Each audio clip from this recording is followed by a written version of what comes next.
অনেক রকমের কাবাব খেয়েছি আর এই কাবাবটা প্রথমবারের মতো খাচ্ছি। আমার এই কাবাব বানানোর মধ্যে সবচেয়ে বড় ভুল যেটা হয়েছিল সেটা হচ্ছে এই কাবাবটা এত কম পরিমাণে বানানো। এই কাবাবটা খেতে এত পরিমাণ মজা, 2-3টা করে খেয়েও কারো মন ভরবে না। এই কাবাবটা খেতে এতটাই মজাদার ছিল, একদম কম উপাদানে সবচেয়ে সহজে আর কম সময়ে এই কাবাবটা বানানো যায়। সম্পূর্ণ ভিডিওটি দেখতে থাকুন, ইনশাল্লাহ আপনাদের ভিডিওটি ভালো লাগবে। কাবাবটা বানানোর জন্য এখানে আমি 300 গ্রাম পরিমাণে মুরগির বুকের মাংসের কিমা নিয়ে নিয়েছি, আর এখানে মিডিয়াম সাইজের 2টা পেঁয়াজকে একদম মিহি কুচি করে নিয়েছি, আর 5টা কাঁচামরিচও এখানে মিহি কুচি করে নিয়েছি। পেঁয়াজটা ব্যবহারের সময় পেঁয়াজের পানিটা হাত দিয়ে চিপে তারপর ফেলে দিয়েছিলাম। এখন এখানে হাফ টি স্পুন করে কালো গোলমরিচের গুঁড়া আর চিলি ফ্লেক্স দিয়ে দিচ্ছি, আদা রসুনের পেস্ট দিয়ে দিচ্ছি 1 চা চামচ, স্বাদ মতো লবণ দিয়েছি।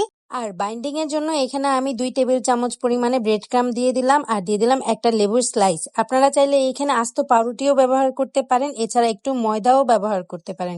এখন সবকিছু একসাথে খুব ভালোভাবে হাত দিয়ে মেখে নিচ্ছি। মাখানোর এক পর্যায়ে যদি আপনাদের মনে হয় বাইন্ডিংটা ভালো হয়নি, সেক্ষেত্রে আরো একটু ব্রেড ক্রাম্ব দিয়ে দিলেও হবে। মশলাগুলো মাখানোর পর আমি এভাবে হাত দিয়ে চেপে চেপে দেখছিলাম যে এটা একটা বলের শেপ বা কাবাবের শেপ দিচ্ছিল কিনা। আমার কাবাবের শেপ হয়ে গিয়েছে। এখন আমি এটাকে 6 ভাগে ভাগ করে নিয়েছি।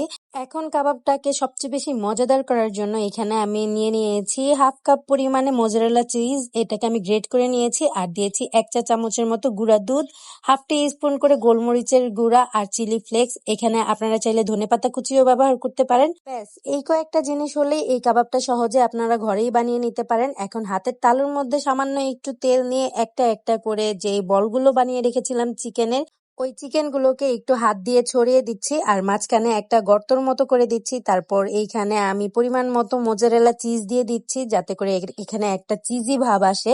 আপনারা চাইলে এই চিজটা এখানে স্কিপও করতে পারেন, চিজটা স্কিপ করে শুধু এইভাবেও কাবাবটা বানিয়ে নিতে পারেন। তবে চিজটার জন্যই এই কাবাবটা খেতে এত বেশি মজাদার হয়েছিল। চিজটা দিয়ে দেওয়ার পর চিকেনের চারপাশ থেকে এভাবে ঘুরিয়ে ঘুরিয়ে একটা বল আকারের শেপ তৈরি করে নিয়েছি প্রথমে। তারপর এইভাবে আমি চ্যাপ্টা করে নিয়েছি, মানে একটা কাবাব শেপ দিয়ে নিয়েছি।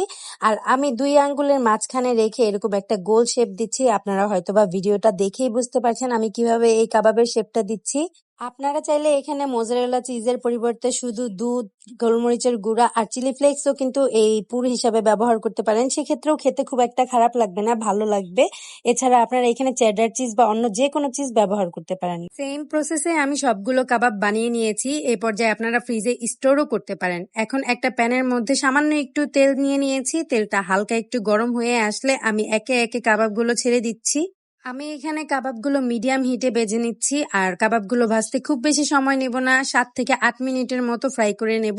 এক পাশ 3-4 মিনিটের মতো ফ্রাই করার পর আমি উল্টে দেব, আর এই উল্টানোটা সাবধানে করতে হবে। বাইন্ডিং যদি ভালো না হয় তাহলে কিন্তু এখানে চিকেনগুলো ভেঙে যাবে।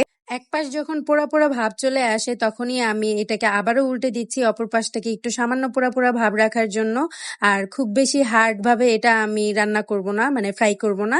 এক পাশ 4 মিনিটের মতো ফ্রাই করার পর অপর পাশ আমি 4-5 মিনিটের মতো ফ্রাই করে নিয়েছি। আমার এই কাবাবগুলো ভাজতে সর্বোচ্চ 8 থেকে 9 মিনিটের মতো সময় লেগেছে। এই তো ফাইনালি আমার একে একে সবগুলো কাবাব ভাজা হয়ে গিয়েছে। আর এই কাবাবটা হবে সফট, টেন্ডার, জুসি যাকে বলে, এক কথা সেইটাই।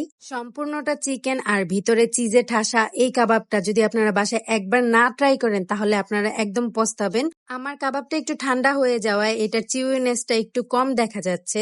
তো আজকের ভিডিওটি এই পর্যন্তই। আজকের ভিডিওটি আপনাদের ভালো লাগলে টাইমলাইনে একটা শেয়ার করে রাখবেন। দেখা হবে নতুন একটি রেসিপিতে। Thanks for watching. আল্লাহ হাফেজ।